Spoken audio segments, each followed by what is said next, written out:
Hey, so what is going on, y'all? Alright, so I'm headed back over here to Old Town Pleasant Hill.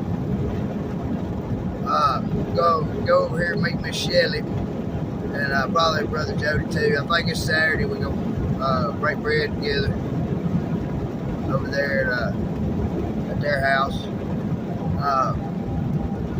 So, like I say, I'll have to get over there fairly early. I gotta be back at the rig by 5:30, so I'm doing a flying trip over here. But she's gonna show me, and I'm gonna drop the pin on my map to this old cemetery that's not like widely known. It's not off the main road. It's pretty much out in the middle of nowhere. Now, here tell it around the bar, you know, because we all know how them bar tales go. Been some weird shit happening out here, man. There's been some dark things. I don't know. Listen, I ain't going out to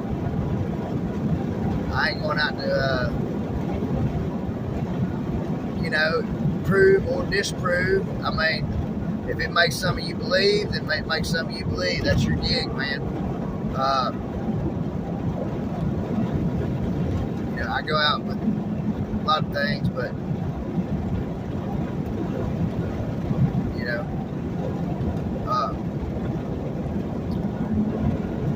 just figure it out, man. Figure out what's going down. All I got an account of is what the Bible tells me: life's after death, man. So I don't know. I just think the history of it's real interesting. Whether you believe in trapped souls, not trapped souls, or what have you, man, that's your gig, you know. So I don't know. Hey, I just kind of like living life on the fucking edge, man. So let's see what it's all about. You know, but I can just imagine, because I've been in some long, faraway places and some destitute, desolate locations, man. And that's what really makes it when you're in the military. That's why your brother beside you, that's who you're really fighting for, because that's your only last little piece of home right there, you know. That's the only connection you got as far as family goes a lot of times. And I mean, war now, just to put this in perspective, just the sheer mass killings when our country didn't have near the population like we do now.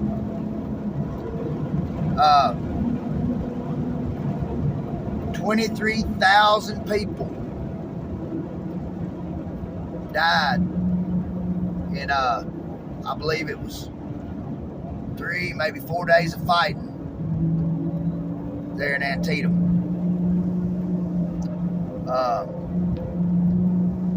We only lost 56,000 troops total for the whole 10 years of Vietnam. If that puts it in if that sheds any kind of light as far as the numbers perspective and all that. I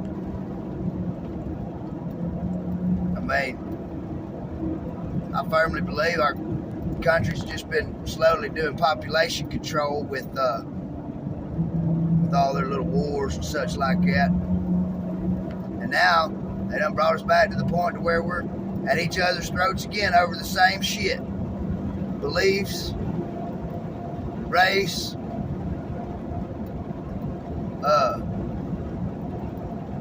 quote unquote civil rights.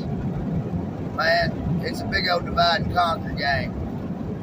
And until you realize they're playing the game, only then can you decide whether or not to check out of it. So, alright, well, that's a whole different rant. I went political on it, but you know, there's a reason they don't want you to.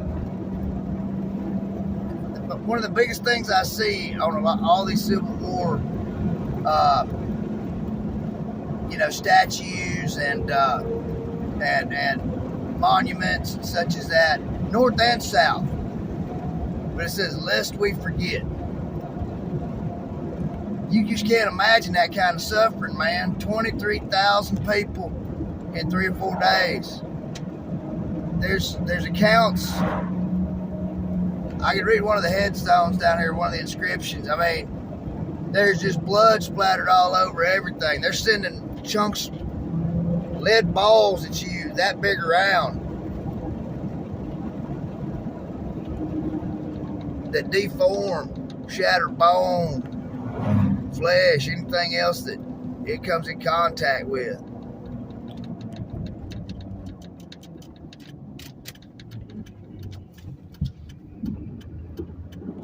I mean, that's a rough road to hoe. You know, now we got 223 that, I mean, warfare is just as deadly now as it was then. Man's just invented a better mousetrap to kill the other one off. Which is sad, but I guess they need more limited population control. So, I don't know. I know one thing. There was a lot of suffering going on down here during that time. Local people too, man. You gotta think. Don't matter which side's coming through taking your shit, whether it's north or south. If your shit's getting taken, that means you ain't eating.